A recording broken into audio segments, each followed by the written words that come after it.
Why are you here? That's what we want to talk about today. We got to look at what makes you really do what you do.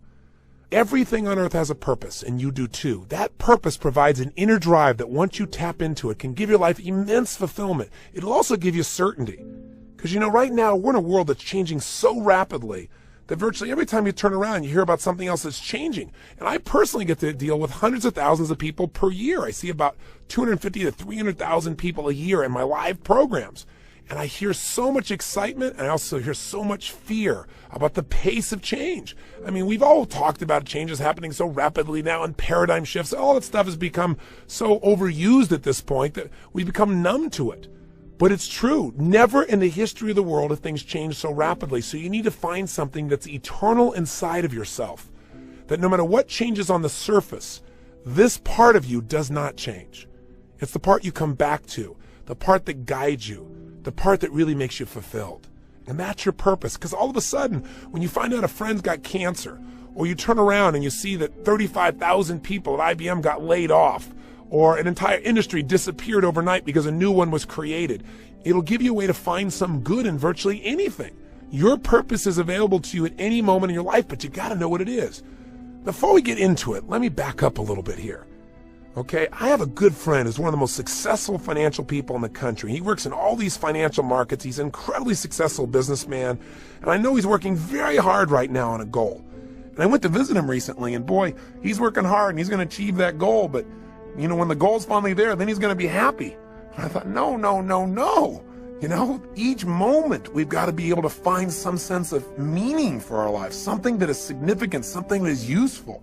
And we all know this is not a new conversation, but as your coach and as your friend in these tapes, I'd like to draw your attention to some things that maybe you already know but haven't thought about for a while.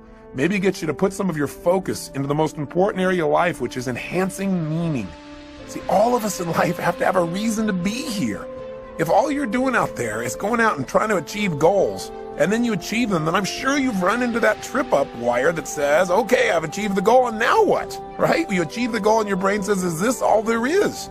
See, the purpose of a goal, as I've shared with you so many times, is not to achieve the goal. The purpose of the goal is what it makes of us as people, who we become. Ultimately, though, we have to have a sense that who we even have become has some kind of meaning. Without that, there's not a reason to live. There's not a reason to get up. There's not a reason to go out there and make it happen.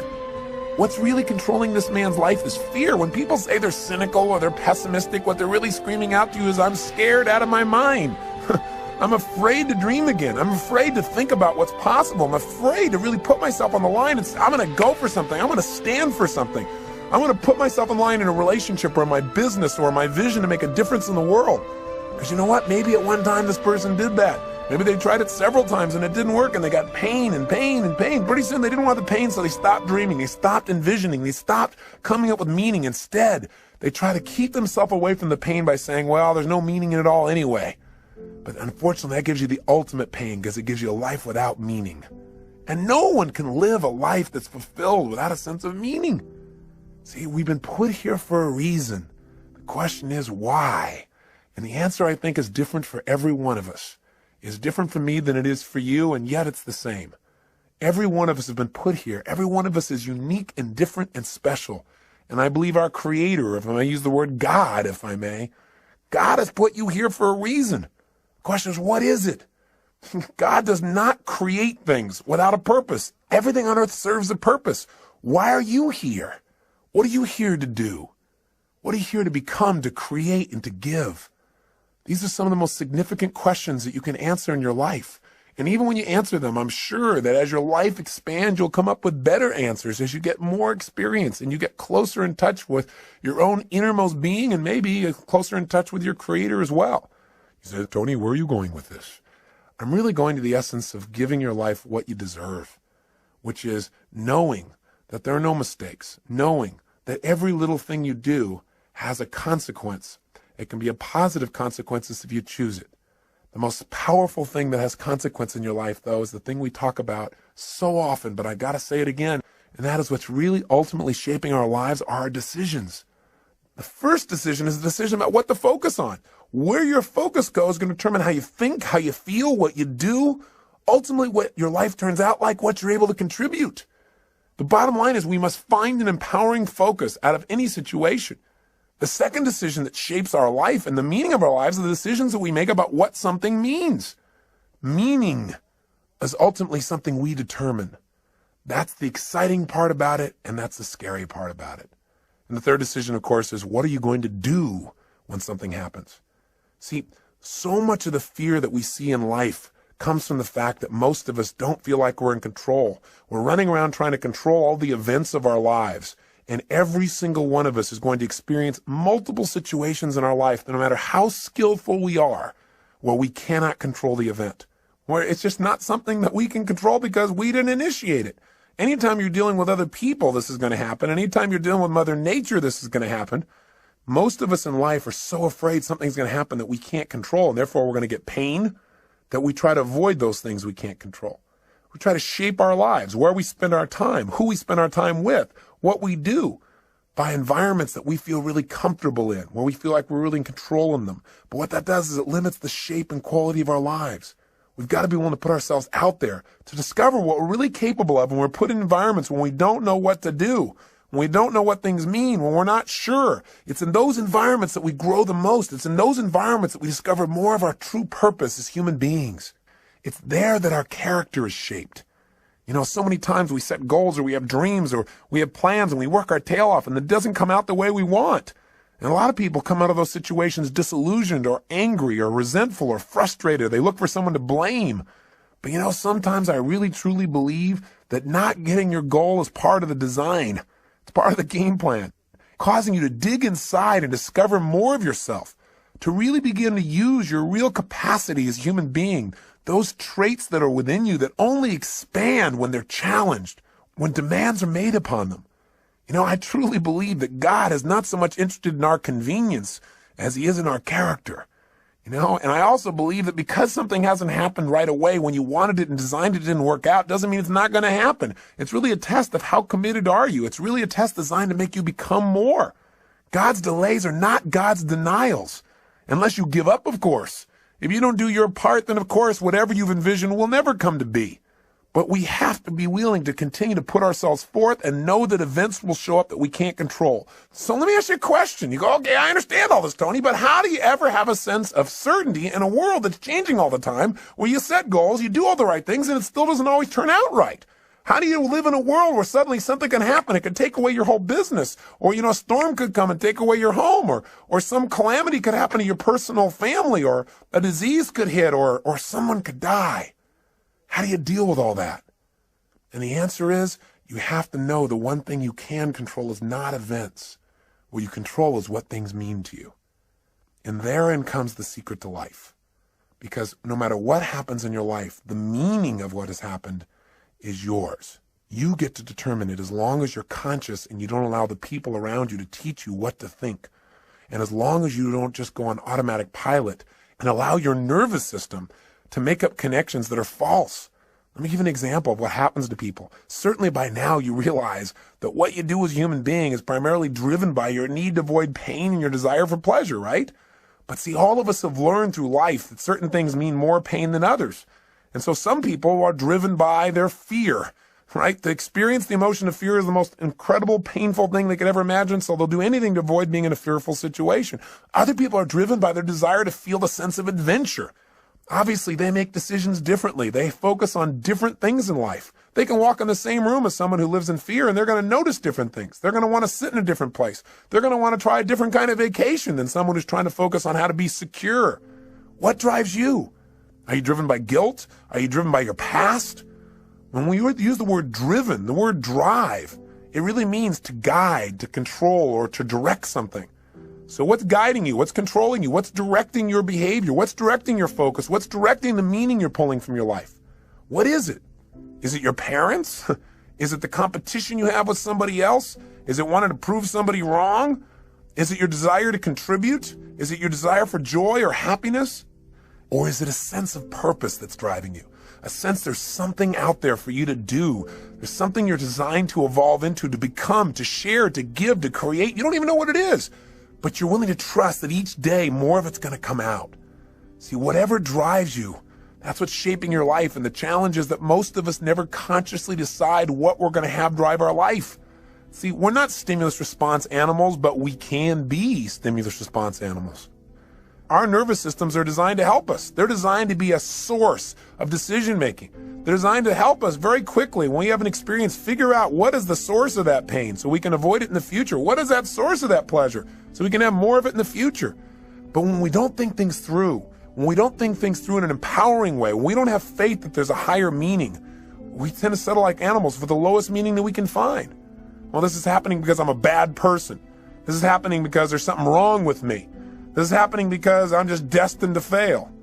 Or worse, very often in life, we don't even consciously think things through. Our nervous system just makes quick decisions.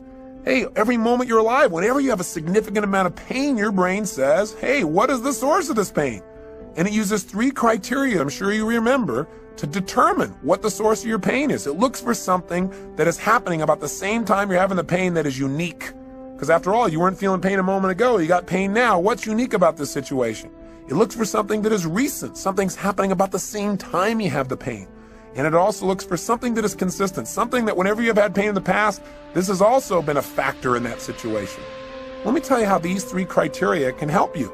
You go out one day when you're a child and you touch a hot stove. You feel some pain, you pull it back.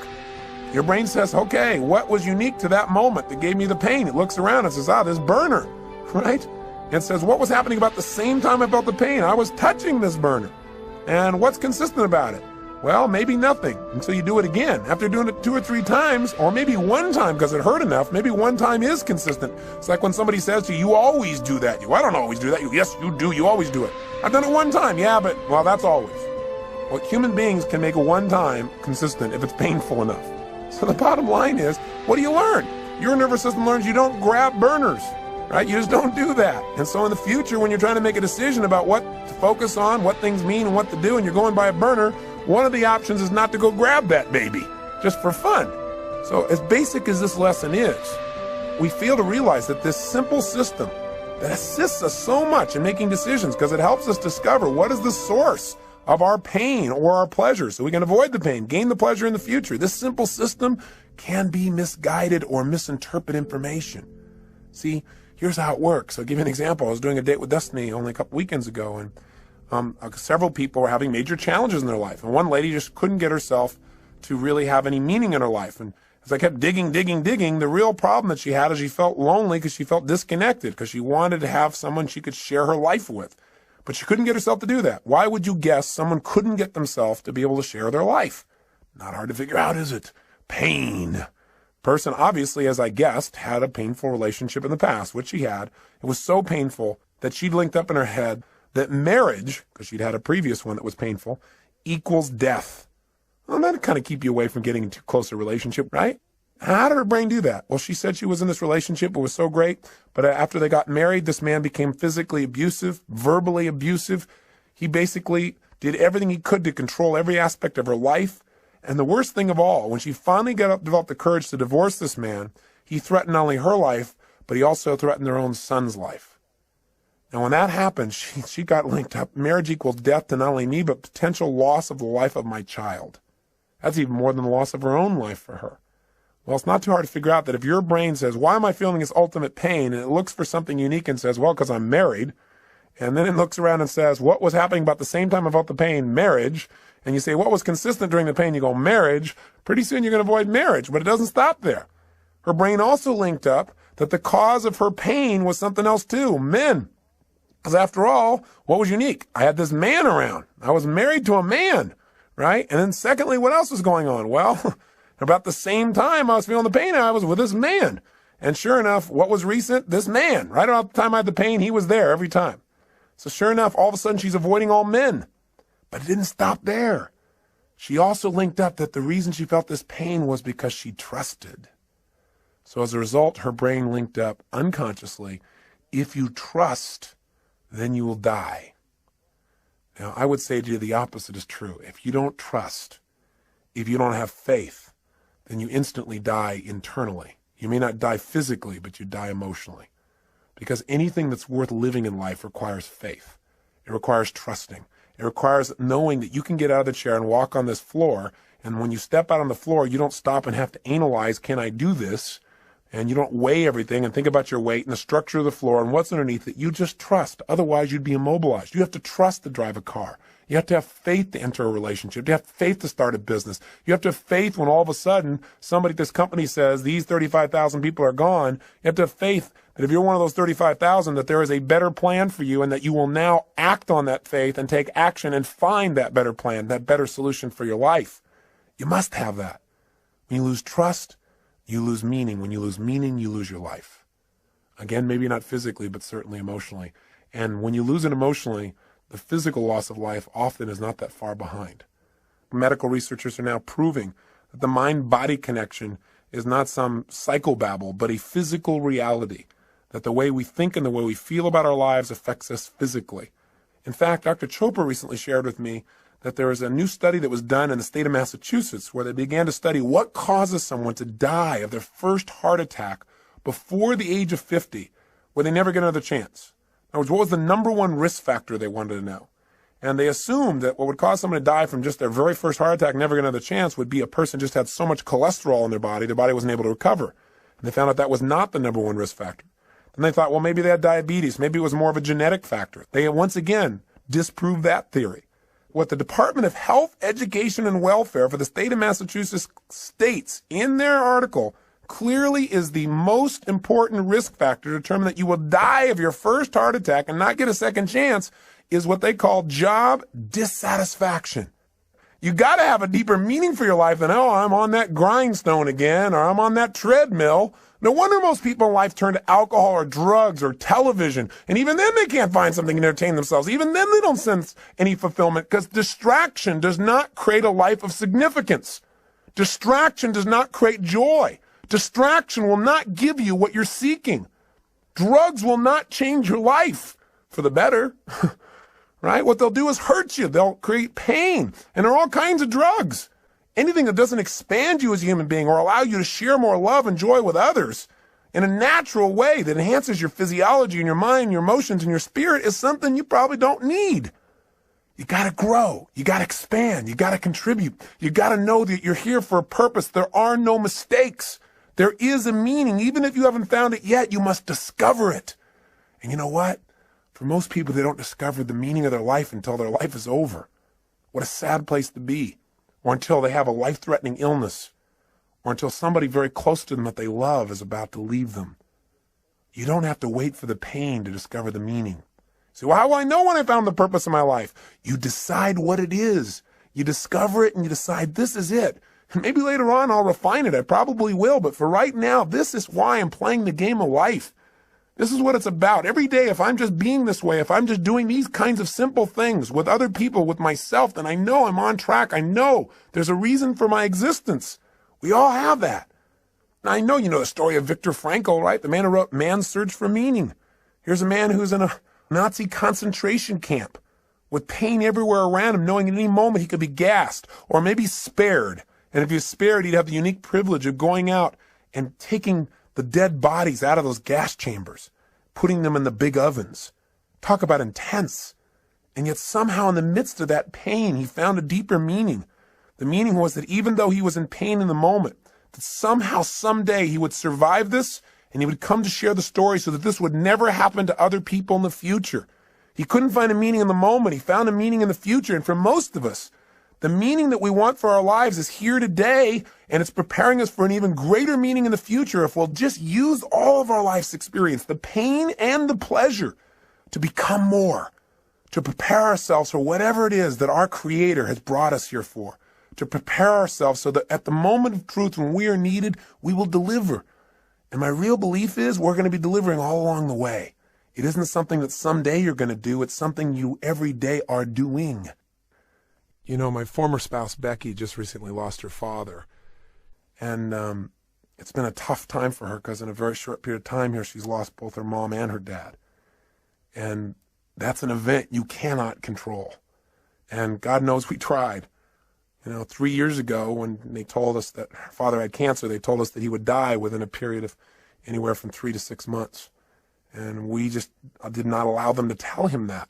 for the obvious reasons, you know what I believe from all the people we've learned from everyone from Dr. Bernie Siegel to Norman Cousins to Dr. Deepak Chopra. We understand the mind-body connection. If someone decides that because they have some dis-ease in their body, what it means is they're going to die, then of course they will. And fortunately, he never found out that diagnosis. And what we did is we kept making sure he had a compelling future. He had a sense of meaning, a variety of things that he was needed for. And it was amazing how he physically responded. We had a trip scheduled for him to go to Fiji on, which he went on, and talked to him about how we needed his help with our resort there and helping some of the Fijians in the garden, because the garden for him created so much meaning in his life. It's about supporting, about nurturing, about helping life along a little bit. And so that he was excited about, and things we wanted him to do with his grandkids. And so we kept giving him compelling futures. And sure enough, 3 months went by, he was healthy. 6 months went by, he was healthy. A year went by. And through a variety of interventions, pretty soon he seemed to be better, until just recently when we started getting phone calls from his neighbors. He lived up in a place called Rand, Colorado, a little town with 14 people in it that he's been a major part of for years and years. And they started to call us and tell us that they didn't think he could take care of himself anymore. So we flew out and brought him back here. And the first few days, he was in phenomenal shape. It was like he was completely restored, being around the grandkids and being in the environment. He was all excited to share about things that happened in his little town of Rand that he helped to create there, all about the calves that he helped to deliver, and about the planting season and how they're helping people through the winter and some of the stories they've been telling. And he was just totally alive. And then we took him to doctors for a series of tests. They said they wanted to keep him overnight. The next day we called and I spoke to his main doctor, and he said it looks like he just has a form of meningitis. So he said that'll be really easily treatable and he should be okay. And he said, don't worry. He said, we're just going to do a series more tests because he's a bit dehydrated. He lives at an altitude of about 11,500 feet, and he's not drinking enough water. And he said, so, we're going to run a couple more tests, he said, next day. He said, but I think he'll be fine. He said, I have to go out of town. He said, my, partner doctor will be working with him. So he said, I've passed on all the information. You can check in with him tomorrow. Well, the next day, Becky went to go see her dad, and I was out doing a seminar. And I got a phone call, and the phone call was that they'd done additional tests and that they'd found out that the cancer had spread throughout his spine and into his brain. And while it wasn't treatable before, when they told us 3 years ago, it's certainly not treatable now, and that they thought he would die within weeks. The worst part was, though, that they also told this to him before they told it to Becky. So he had no one there to support him through the process or to give him other options.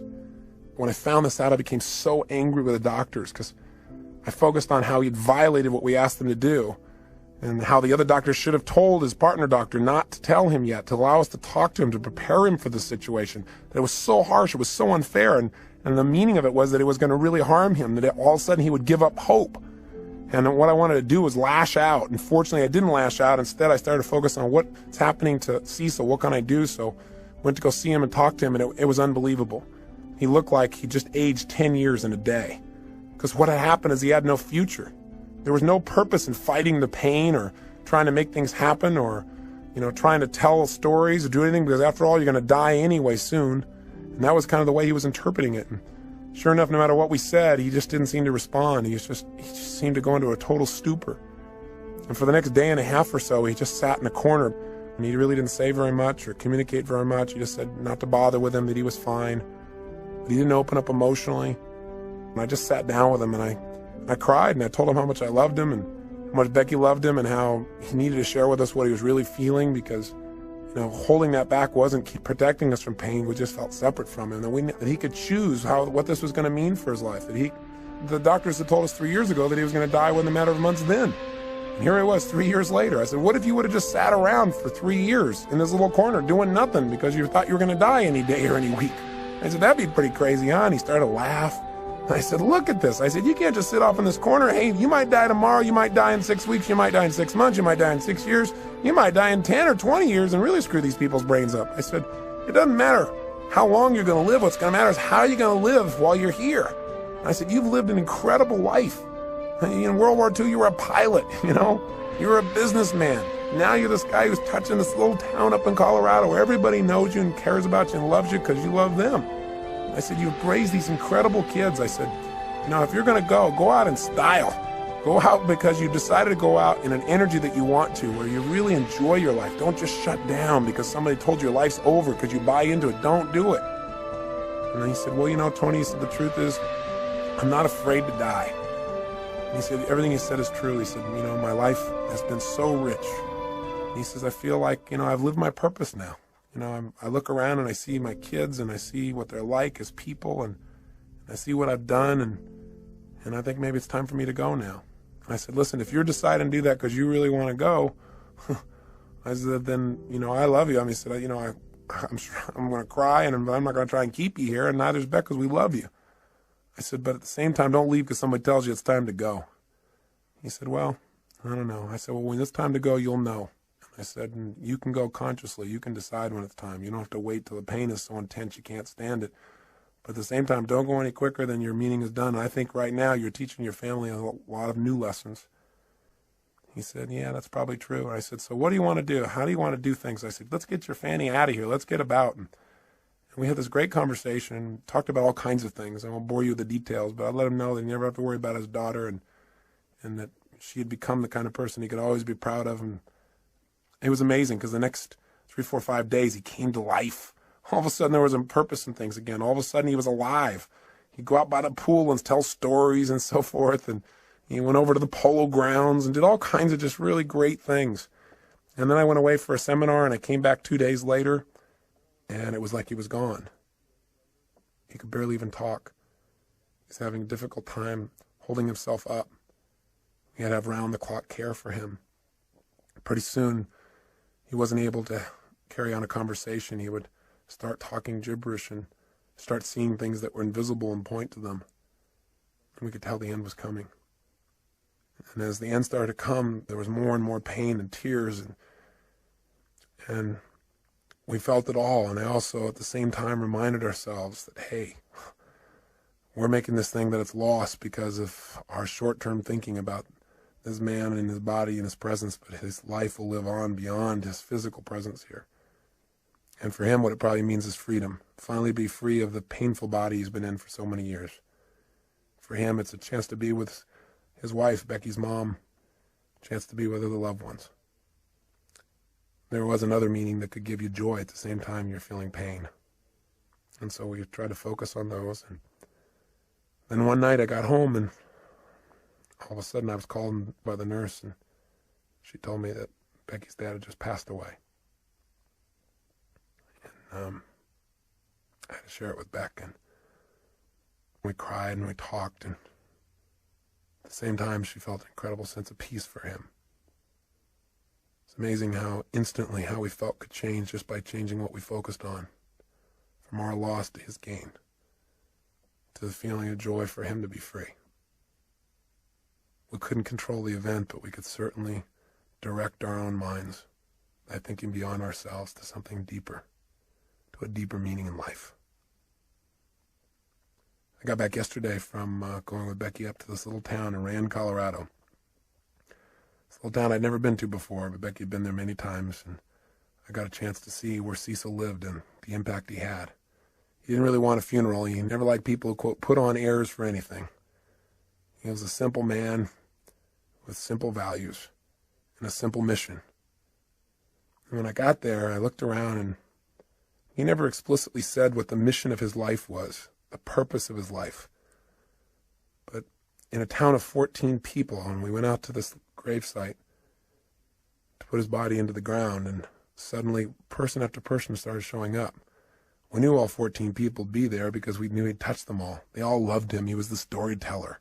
He was the man who took an old car years ago and painted it black and white and put a star on the side and put a dome in the inside with glasses and made it look like a police car, so that when people came running through this little town, which consists of about 7 or 8 buildings, that they might slow down. His house was called the Rand Yacht Club because he invited everybody up for coffee every single morning, at least 300 days a year. Figured out how he could tell them a story and cheer them up. He used to run a little restaurant there called the Liar's Lair.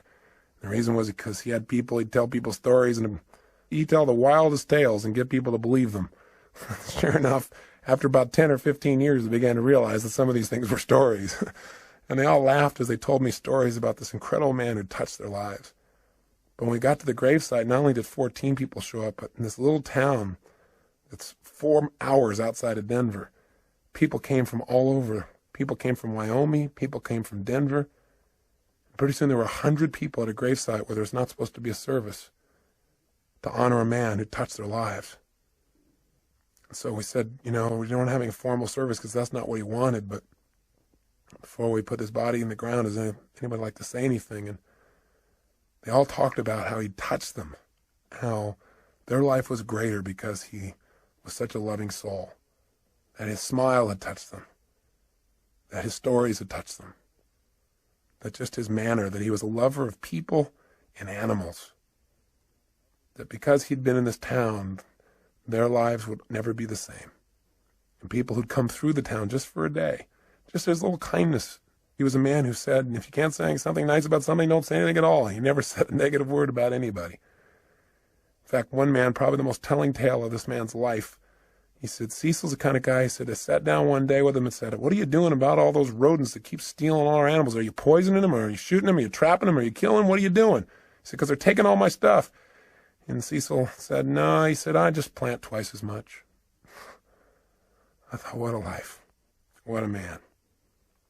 See, his life was his mission. His mission was real simple. Love people, love animals, love beings. Make the world a little bit better by just being nice. He lived a life of significance, one that had meaning. He didn't go out and change everything on earth. He didn't make $1 billion. He doesn't have people writing him up everywhere, but he changed people's lives. And he died in his sleep, out of pain, the day he decided to go. And he created in his family a greater sense of courage to look at life in a new way, and a greater sense of dedication to give even more. He added to our drive. He added to our commitment to be givers in life, as he was to any soul who had the privilege of coming across his path.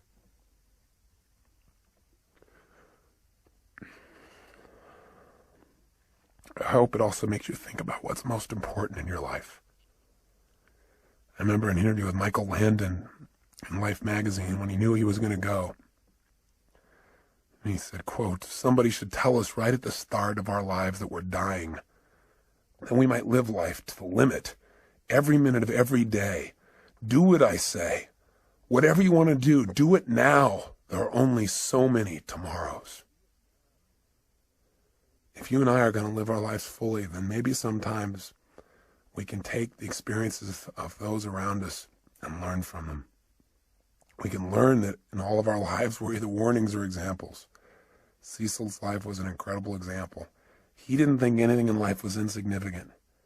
Not a rodent, not a flower, not an animal, not a stranger passing through.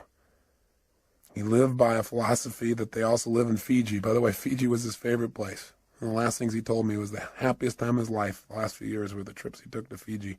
I think it's because he felt like there everybody understood what he understood. And life is meant to be a happy, to be a joy, to appreciate the little things as well as the big things, to appreciate one another, to be givers, to be lovers of life. I say to you that if you're driven by anything other than your love, than your spirit, than your desire to contribute, your desire to grow and expand, if you're driven by your need to please others, if you're driven by your fear, if you're driven by your past, maybe it's time to free yourself. And the way to do it is decide. Decide consciously what you want your life to be about. Decide consciously what's the purpose of your life. Something simple. Something you can live every single day. I think that when I look at people's lives and I see the people who are having so much difficulty, I think the number one reason why people fail to experience joy in life, experience life as a win, is not because their life isn't a win, because the win can be just reaching out and touching somebody around you. The win can be just telling somebody that you love them. The win can be taking care of your body, God's temple. The win can be stopping and feeling grateful. The win can be anywhere. You don't have to land on the moon to have the win, and you can enjoy landing on the moon too. But how much better to enjoy the process? Because we're going to spend most of our life in process towards the achievement of goals. Now, I'm not saying don't go do things, and I'm not saying don't have grand schemes and dreams, and I'm not saying don't do those, because our lives are better because people have dreamed huge dreams and they've made them happen. But I'm saying don't do it at the expense of not appreciating what's true along the way. And What Cecil's reminded us of is all those little things that are so, so important. And we've always believed they're important. I feel like we've always lived that they're important, but I just want to redouble the effort. It's part of my commitment to him. And so in his honor, I challenge you to do the same. I challenge you to hold yourself to a higher standard. I challenge you to realize that you're here for a purpose. There's something for you to do and be here for yourself and for others. You can't just do for others and not do for yourself, or you won't be here. So this is really designed to get you to ask yourself, are you being efficient? Or are you being effective in your life? There's a big difference. If you're being efficient, then what you're doing is you're doing things right. But if you're being effective, you're doing the right things. Are you doing the things that are going to give you the most joy in your life? Why are you doing what you're doing? And where is it taking you? You know, we all need to have what I call a code of conduct, a set of standards we hold ourselves to every day about how we're going to be as people, the kinds of states we're going to live in, because it's out of those states that we affect everyone around us. Just stop and think about what's most important. Think about why you're here. What's the purpose of your life? Step out of the moment and into eternity. Think about what's eternal when you're feeling insecure. Start to realize there is something inside of you that is never ending.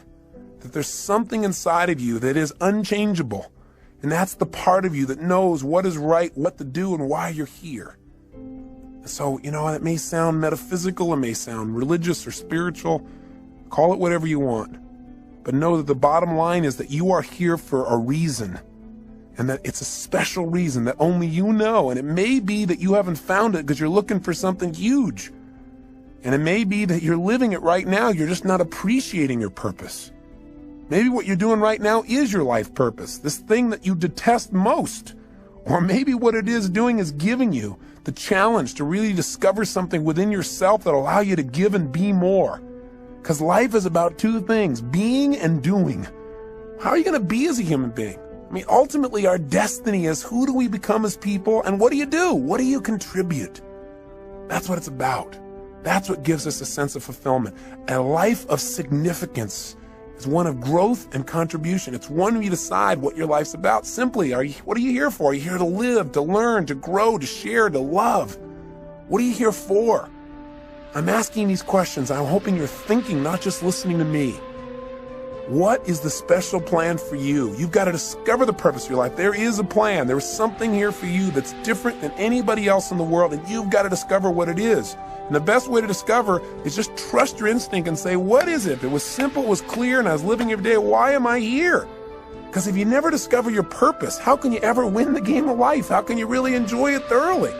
See, I look around at people so often, they're so unhappy, and I think the reason is that they don't ever win the game of life. It's a game they feel like they can't win, like they're always losing. And the reason, number one, is, I think there's 7 reasons. I'll give you 7. I've jotted some down here. I think number 1 is, I think most people never win the game of life. They never feel fulfilled. They never feel joy because they don't know the purpose of the game. If you don't know the purpose of the game, what's your chances of ever winning? Of ever getting to ring the bell and feel that sense of fulfillment or joy or passion or love or whatever it is that you truly want at the deepest level? See, if you don't know the purpose of the game, if you don't know the goal, it's pretty hard to set up your game to win, isn't it? Pretty soon you start pursuing things that don't give you fulfillment. Living somebody else's life other than your own. You gotta know, what are you doing it all for? What do you really want? When I ask most people this question, what do you want? They give me answers like, well, I know what I don't want. I don't want to live this way anymore. I don't want to feel like hell anymore. That's not going to give you what you want. What do you really want? Oh, I want to finally be financially secure so I can retire. Great. You know the statistics about retirement? Actuary statistics from insurance companies show that 3 years after a man retires, specifically I'm using men, guess what happens? He dies. To retire is to die. And for some people, this is like their major aim. Think about it. Retirement is going to make you happy. You got to have a purpose. You got to know what it is. You got to decide what it is, at least for now, and know that that vision will continue to expand. Second reason why most people fail at the game called life, because even though they don't know the purpose of the game, they got tons of rules about how it must be played. Right? They don't even know the goal, and they got all these rules they got to live by. And not only do they have rules for themselves, but they have rules for everybody else around them. Rules for how their spouse should be. Rules about how their boss should be. Rules for how people they don't even know on the street should be. You know, it's so often in life we get upset with other people, and it's not about the other people, it's about our rules. They're doing something we know they shouldn't be doing, or they're not doing something we know they should be doing, right? We need to just relax a little bit. We need to realize that whatever people are doing, they got a reason. It may not be a very intelligent reason by our perspective, but who are we to say?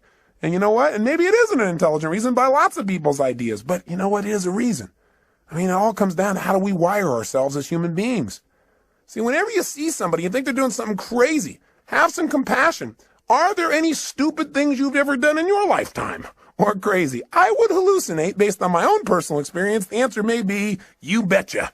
And the bottom line is, we got to understand that things are going on that we don't understand with people. I remember one time I was talking to Stephen Covey about times where we misinterpreted people's behavior, and he told me about this time when he got on a subway, and this man walked in and brought on a bunch of his kids, and they were just running rampant, screaming, yelling, making noise, creating havoc.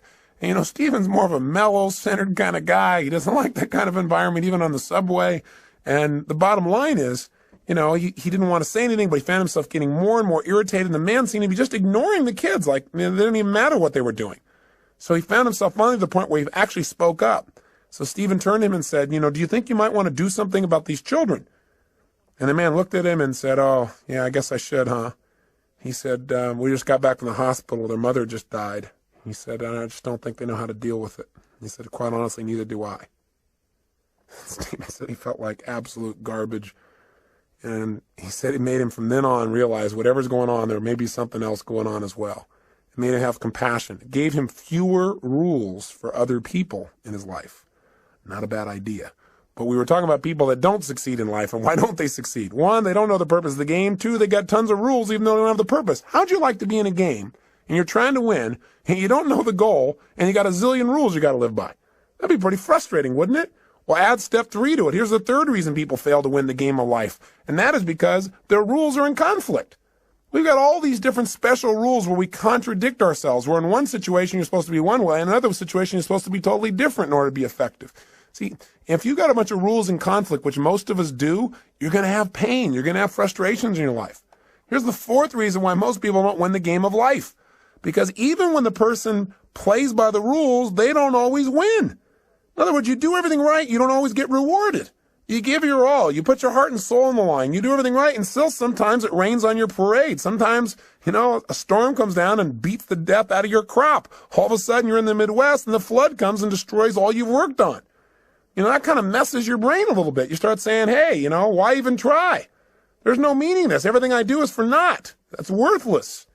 Not realizing there's a deeper meaning. There's a meaning beyond the moment. That what's happening in this life right now, this event you can't control, whether it's the loss of a father as Becky has gone through and a father-in-law as I have, or the loss of a business, or anything that seems to be a loss, is a gain if you ask yourself, how can I use this? What else can this mean? If I can't use it today, how will I use this someday? How can I turn this into opportunity? How can I make myself more? How can I use this pain to sculpt my soul? What can I do right now to move myself forward? These are the kinds of questions that will support you instead of woe is me, why this have to happen? You'll never get an answer to those. Those questions will leave you in an endless loop. Here's the fifth reason why most people fail in the game called life. Sometimes you break the rules and you win. Oh my gosh. You do something you know isn't right. You do something you know you shouldn't do, something that's against your own values, against your own way of doing things, and you get pleasure. And your brain goes, hey, maybe there's some new rules out here. Maybe I don't have to live by these rules. After all, when I worked my butt off and did everything right and held myself to this high standard, I got pain, I break the rule, and I got pleasure. Maybe this is how it's really wired. Maybe I ought to just take a look at life being this way. You know what it does? It takes you away from your higher purpose. It takes you away from what's most important in your life. And while you might get pleasure in the short term, you give up that sense of dignity within yourself that says you're doing the right thing. That's what causes more people to fail in life than I think almost anything else. Because the ultimate pleasure in life requires sometimes short-term pain to get to it. And that ultimate pleasure is who you become, what you contribute, and the experience of life that you have because of that growth and contribution. The sixth reason why most people fail the game called life is because in order to win this game, you got to work with 5.5 billion other people who all have the wrong rules. They don't know the purpose of the game either, and they are real clear that there are certain rules you must live by. We all have different rules because we've all learned different ways of getting out of pain and into pleasure in life. We got to learn from one another. And finally, the seventh reason why most people fail the game called life It's because they think it's a life and death game. And you say, well, it is a life and death game. Well, I'm the first person to agree that this is not a practice session. This is the real thing. That's why we got to live it full on. But if you think everything is life and death every moment, you put so much pressure on yourself that you truly will not live life. You'll live in fear. And that's no life at all. How do you live life and win the game? Well, in spite of all this stuff that sounds so terrible, there are people that seem to be winning, seem to be fulfilled, seem to be making a difference, seem to have a great deal of joy in their life. And they seem to have it consistently. And they're not doing it through drugs or alcohol or distraction. They're doing it through living a life of significance. How have they done it? They do what we do in our Date with Destiny seminar. We accomplish 7 things in that seminar. And I bring it up because I hope you'll take the time and actually come, where we'll get your purpose and your mission statement and your values all in the exact order you ideally need them to be, so you're being pulled in the direction you want instead of being pulled in multiple directions. But for right now, here's what we do. And this is what we're going to start doing on this tape. Is the first thing these people have who succeed or are fulfilled is they've decided what the purpose of the game is, at least for right now. Do you follow me on this? They said, okay, I don't know what the purpose is ultimately, but let me just decide. For right now, the purpose of my life is to what? It's to love and be loved. It's to grow. It's to expand. It's to make a difference. Do this. It's do that. They come up with a purpose, which is what I want you to do at the end of this tape. The start. I know it's not the end all and be all from one tape, but I want to get you started on a mission statement, a purpose statement for your life. You got to have that. If you don't at least have a target, if you don't know what the goal of the game is, you don't know what to decide to do. We have all these choices, all these opportunities. So you don't have to choose between something that's good and bad. You have to choose between something that's good and something that's great. But if you don't know what your purpose is, if you don't know what you value most in life, you can't make an easy decision. All decision making is value clarification. See, if you don't know where you're going, then you can get there by any road because you're not going to know the difference. You know, everything looks like a great opportunity. One of the biggest challenges in life is choosing, focusing your life, deciding what to spend your time on, what to spend your energy on. Having a clear purpose allows you to do that. The second thing you want to do to make your life work, and those who succeed do this, is they have fewer rules. The more rules you have about how people have to be and how life has to be for you to be happy, the less happy you're going to be. See, the happiest people are those people that say, every day above ground is a great day. The happiest people are people who find joy in a smile, joy in adventure, joy in a simple action. So if you can find joy in that area, then all the big things are just a big bonus for you in your life. So when you find yourself starting to react to something that someone else has done, then you might want to ask yourself, how significant is this really, right? Is this so bad? Is it okay for this person to have a different opinion, a different view, a different feeling than me in this area? And in most cases, you might say, yeah, it is. What would you have to believe in order to be upset? That everybody has to live by your rules? Well, maybe in some areas that's real important. Maybe some other areas it's not as significant. You can just let go of it and have a lot less pain. The third thing that people who win the game of life seem to have in common is they've made their rules consistent. They found the conflicts in their life, and when they find them, they've been honest with themselves and say, this is a total contradiction of what I normally believe in other areas. No more. This is not how I'm going to live my life. Fourth thing these people do that make them succeed is they give themselves pleasure whenever they win, even when the world doesn't. This is really important. You got to realize that sometimes you'll do everything right and you won't get acknowledged. So what? Acknowledge yourself. You got to catch yourself doing little things right and give yourself the pleasure you deserve. After all, if somebody else tells you, hey, great job, and that makes you feel good, it's not them saying great job that makes you feel good. It's when they say great job, you stop and say, that means I get to feel good. And you send a little neurotransmitter that allows yourself to feel the pleasure feeling in your body. Why not just give it to yourself so that you keep yourself on track, so you're always reinforcing good behaviors, excellent behaviors, commitments to your highest values. Fifth thing these people have in common is when they screw up, when they don't do things right, when they violate their own values, when they violate their own sense of purpose in life, they give themselves a short burst of pain. They say, hey, this is not who I am. I stand for more. They don't wait for the world to have to give them pain. That's why they're on track. The sixth thing that these people that win have in common is that they know that everybody in life has different rules. And so when they get in a relationship with people, they know they've got to have other people in their life to help succeed in a particular area, they try to find out their rules. Because if you know what's most important to people, if you know what their rules for life are, what their musts are in life, it's a lot easier. And lastly, people who succeed in life, they've learned that life has a purpose, but they also at the same time don't take life too seriously. They don't take themselves too seriously. What's that old funny metaphor? Why do angels fly? Because they take themselves lightly, right? The bottom line is we've got to look at life in a different way. Now, with all this conversation we've had here about purpose, what are you and I going to do right now so that you have a greater sense of meaning? Well, one is I don't need you to just go out and create this grandiose purpose and write pages and pages and pages. I think that the simplest things can be the most powerful things. So if you can now, close your eyes and think about what you want to be when you were going to grow up. Go back to a time when you were 5, 6, 7, 8, 9, 10 years old. What'd you want to be back then? What'd you want to do? Who were your role models? And why did you want to be that? Think about it just for a second in your head as I'm saying this. If you might want to write a few of these things down. In fact, pretty soon you're definitely going to want to write things down. So it might be good to stop the tape right here and just think about what your purpose is and pull out a piece of paper and a pen or a little computer and let's work together on this for a second. What were some of the things you wanted to be when you were growing up, when you were a little kid? I remember one of the first things I wanted to be was an archaeologist. Now, whatever you wanted to be, here's the question I want to ask you. Why did you want to be that? In other words, what was the feeling you were hoping to get from that? What were the sensations? What were you wanting to be and do? What were you wanting to get from that? And when I think back and I think about what I really want to be as an archaeologist is I wanted to discover things. I mean, that was the biggest thing. I wanted to discover things that had not been discovered before, something new, something unique, something different. And I wanted to share that with people. I wanted to be a person who went out and discovered and then shared that discovery with others. And you know what's interesting? I'm doing that today. I'm just not sticking my head in the sand and doing it. I'm doing it by sticking my head in other people's brains and finding out what makes them tick and find out what makes me tick and then sharing some of that. But that feeling, that same feeling that I wanted then, I found a way to do it today in a new way. And so I challenge you to think about what was it you really wanted from that. Then think of something else you wanted to be when you're growing up. I wanted to also be a police artist later on. Remember that? You know, those guys that draw those pictures, you know, and show people and catch the bad guys. And why did I want to do that? What did I want to get from that? Oh gosh, thought about it. I said, well, I wanted to create. I wanted to be creative, and I wanted to help people. I wanted to help people do the right things. I wanted to get people out of their pain. I wanted to catch the bad guys, but most importantly, I wanted to create and help people. Well, guess what? I found a way to do that today, different than I originally thought, but the same purpose is there. Now, maybe it's not the same purpose for you for all the things you want to do. Maybe they have a common thread, or maybe they're different threads that are important. What else did you want to be when you're growing up, and why did you want it? What feelings did you hope it would give you? What did you hope would come from it? Think for a second. I'll give you another one of mine while you're thinking, try and trigger you. What else I wanted to do? Well, I wanted to definitely be a rock star.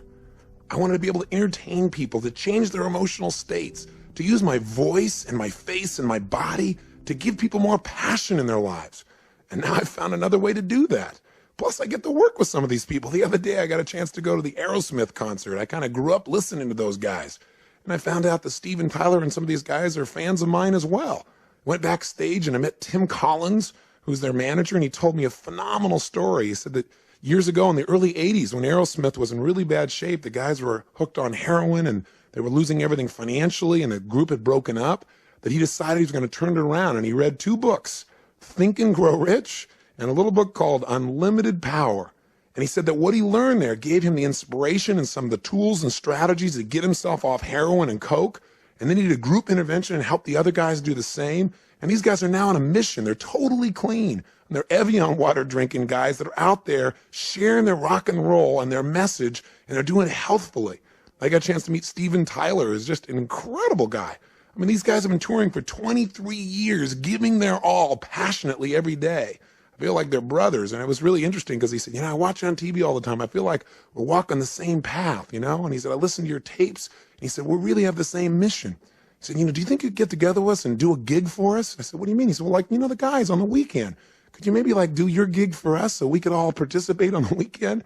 I started laughing. I pinched myself. I said, oh, cool. Now I get to do a gig for Aerosmith. I'm not out there rock and rolling, but sort of I am. I'm working with the rock and rollers. So it's fun. So my point is, maybe you're not doing what you originally envisioned, but maybe you'll find a way to do it even better if you have some faith.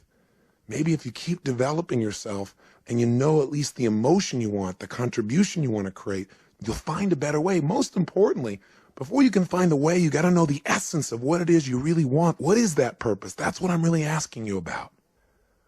Now, with your eyes closed again, think about a situation in your life when you felt like you're really on a roll. You know the kind of situation I'm talking about, where you just felt incredibly good. You had great feelings, where things were just flowing and things were effortless. When you thought to yourself, wow, I love this. This is what life's about. I love this. This is it. This is it. This is what life is really about. Can you remember a time like that in your life at any age, young or old, where you really felt like you're in that flow? You thought, this is it. This is what life's about. Think of a situation like that right now. Remember that time. Step back into your mind, back into your body like you were then. And look through your own eyes as you were then when you felt like this is what life's about, and see what you saw. Hear what you heard. What were you doing? What were you feeling? What were the states you were in? What were you experiencing? Yeah, think about it. And tell me, what is it? And was there anything in common with this, with some of the other things you wanted to have in your life, the feelings you wanted to have? Maybe you wanted to grow or create or contribute or discover or expand or challenge. What is it? Love. What were the feelings and what were you doing? And then when you get a sense of what that was, then think about this. Think of another situation in your life. Think of a second one when you felt like you were on a roll at some other point in your life, when things were flowing, when you felt this is it, this is what life's about. I love this. Think of another time like that and step into that situation as well. Step into it right now. As you step in that situation, look around, see what you saw then, hear what you heard then, feel what you were feeling then. What was happening in that moment? Not just what you were doing. Notice what you were doing. Were you creating or writing or speaking or communicating or manufacturing something or studying or learning? And what were you doing? But also, how were you feeling? What were the states you're in? And what were you doing for others if they were involved? Were other people involved? What was the process? How were you being and what were you doing? Feel it in your body. Is there anything that is similar between this and the last experience? Or anything about this that's similar between this and the feelings that you wanted from those things you wanted to be when you were going to grow up? That's it. Notice it and capture not only the idea of this, but the feeling as well. Now, one more time, think of something else. Another time at any age when you felt like you were on a major roll. Things were really flowing, when you felt incredible, when you felt like, I love this. This is what life's really about. This is it. Think of another situation like that right now. And as you step into that situation right now, notice, what were you doing? What were you creating? What were you sharing? What were you feeling? And feeling these feelings, think about the purpose of your life. If you were going to say it in a simple phrase, not even paragraphs and paragraphs, simple phrase or a sentence or two, and you're going to write down the purpose of my life is to what? And if you're going to do it, and you're going to have a couple simple criteria. One is it's got to be stated positive. Not the purpose of my life is to stop all the horrible things in the world. No, something positive. Something stated in the positive. And if it was going to be something brief, and if it was going to be something emotionally charged in terms of its words for you, and it has to have how you're going to be as a person and what are you going to do. And it's got to include not just other people, like I'm going to change other people's lives or I'm going to make the world better for other people. You got to be in your own mission statement. You got to be your own purpose statement. You got to be in there too, and other people. Don't just have it. The purpose of my life is for me to be happy, because we're all connected. So if it's you and others, being and doing, brief and short, what is the purpose of your life? What is it? Right now, what comes out of your head? Not the right answer, not the perfect answer, just the answer. The purpose of your life is to be and do what for yourself and others? Just say it out loud. Just say it. Don't even write it down first. If you got pen and paper, then write it down. Purpose of my life is to what? Say it again. Try something. Keep changing it. And if you write it down each time, it'll give you better. So I'd prefer if you wrote it down. But just come up with something. The purpose of my life, for me, Tony Robbins, is to serve God and my fellow man by being a powerful, loving, passionate, outrageous, courageous, strong, playful, crazy example of the unlimited possibilities that God gives when you commit your life to service, when you're really focused on contribution. That's what my life's about. I know what I feel. I can change the words slightly here and there, but I know the essence of my life. And you've got to know what that is for you. That is what will help you to make the decisions. That'll give you the motivation to get up early and stay up late. That'll make you connect with people in a way you've never connected before, but you got to know what it is. And it's got to be more than just you. You and others got to be brief. It's got to be emotional. It's got to be intense. So go do it right now. Turn off the tape and just start writing like crazy. What is the purpose of your life? And when you write something, write another thing. Cross it out and write another one. And keep writing it better and better until you got something you like, then to turn the tape back on. Go for it. Do it now. The purpose of your life is to what? You did turn this tape off, didn't you? You're not just sitting there thinking, come on, if you write it out, it'll be better with more precision. Turn it off. And if you're on your way back, then just ignore the last sentence. Welcome back. Now, do you got something you really like? I hope so. Now, I know it's not the end all and be all, and it better not be perfect, or I'm going to come through this tape and grab you. Your job is not to be perfect. It's to be excellent. Perfection can never really be achieved anyway. If you're truly a perfectionist, then it's never perfect. But it's getting better all the time. So what is the purpose of your life?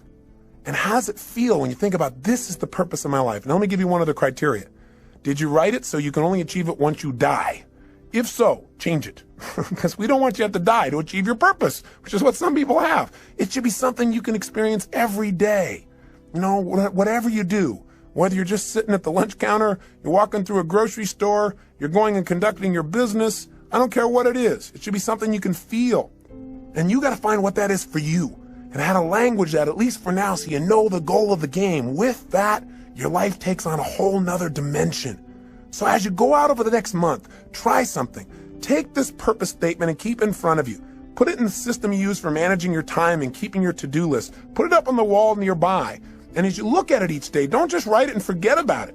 Think about each day, how can I live my purpose more? And when you go to make a decision about doing something, and you're not sure why you're doing it, you can always go back to your purpose. You can do it going into a meeting. You don't know why you're going to the meeting? I'm going to the meeting. I'm going to be powerful, loving, passionate, outrageous, playful. I'm going to inspire people to see what's possible if we really serve all the people around us. That's not hard to figure out. You have a guiding principle. No matter what happens, principles don't change.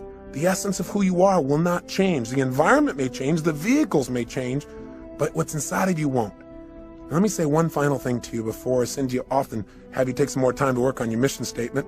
One is, if you want to send me your mission statement to Robbins Research, I'd love to receive it. I'd love to see how you've languaged the purpose of your life. So if you feel like doing that, please do and address it to me personally. But the other thing is this. I want you to realize that very often, not getting your dream gives you your destiny. What I mean by that is this. So often, as I said when we started this tape, people set up a goal or a dream and they don't get it, and then they feel so disappointed and so frustrated, sometimes resentful towards others or to their creator or towards themselves for not accomplishing or achieving it. But the truth of the matter is, whenever something happens, you must find an empowering meaning. You must ask yourself, how can I use this? If this was to serve a higher purpose in my life, how would I use it to serve a higher purpose? If this was going to make me into somebody more, how would I use it to make me more? And very often in life, if you really look back on your life, the worst situations in your life have been the best. If you were willing to trust that it happened for a reason, that somehow, even though this is painful and you'd never want it to happen again, somehow this is going to serve you. Maybe you were hurt by someone or some situation, but because of that, your kids will never be hurt the same way you did when you were a child. Or maybe you went through some tough time, but because of that, you'd be able to help somebody else so they won't have to go through the same pain you did. Maybe the pain made you make a new decision and send you in a brand new direction that brought you to this destiny. I really, truly believe in my heart of hearts that if we're willing to trust and have faith and look for answers and actively pursue them, that every human experience supports us, even those that are painful. And I believe we can probably do them without the pain, but if the pain does strike or if something happens outside your control, which it will, then instead of living in fear that that'll happen someday, you want to live from the sense of certainty that says no matter what happens, I will benefit from it because I will look for benefits and therefore I will find them. It's that simple. And I'll give you a good metaphor. You know, there's a great movie, I'm sure you recall, it was called Field of Dreams. In it, they said, if you build it, they will come. In the movie, Kevin Costner seeks out an old man by the name of Doc Graham. He's played by Burt Lancaster. And when he first meets this man, he's going to see him to tell him about a field of dreams that Kevin has developed, a place where these old men could come back and play again, to be young again, to live their dream. And when he meets Doc Graham, he starts to talk to him, and he says, I understand that you only were able to play one inning in your life, because Doc Graham said, well, yeah, my whole life's dream was always to play baseball, to be a professional. He said, every single day I gave my all. I lived this passion. He said, you know, I took ground balls and batting practice and I pushed myself. And he said, finally, I made it. I made it to the big leagues.